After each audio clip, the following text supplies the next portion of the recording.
Aimee Gardiner, thank you for taking the time to come today. Thank you so much. Yes. You are up here because on the Senate side is a piece of legislation that you've been fighting against. This is a database for health records that would, as you said, encompass the entirety of Rhode Island, and you've got issues with the opt-out. Yes, very much so. This is extremely important legislation on the Senate side tonight, S-2530. The reason why it's so concerning is because it's being considered a vaccination database by the way it's being marketed. There is no terminology in this bill whatsoever that actually secludes it to solely vaccinations. And then the Department of Health was caught twice on the previous hearings here at the State House, stating that you have the option to opt out.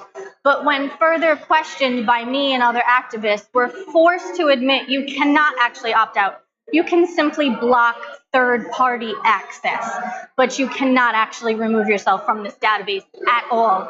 And you cannot even opt in. You are automatically enrolled. It's very concerning and very overreach, and it's happening tonight. So how many folks do you think will turn out to express their concerns on the Senate side? I'm not sure. We did already have like 27-ish when this exact bill came to the Senate about 3 weeks ago. So we did have a good turnout. There was only 2 people that were showing up, and one of which the Department of Health, in favor of this bill. So there is way more opposition than there is favoritism to it. The problem is it came back to committee, and that's extremely concerning because usually the only time something comes back to committee is to pass. So we don't want that. I can't believe more people aren't concerned. It's not about vaccines. It's so much more, and it's your health records and your privacy. Everyone needs to be concerned about the terminology of this bill. Would you be okay if there was an adequate opt-out provision? I would be okay if there was an opt-in. You choose to partake, and you are not forced. Okay, so you're looking for opt-in, not opt-out. What happens if they move with this moving forward in the form that you are not happy with?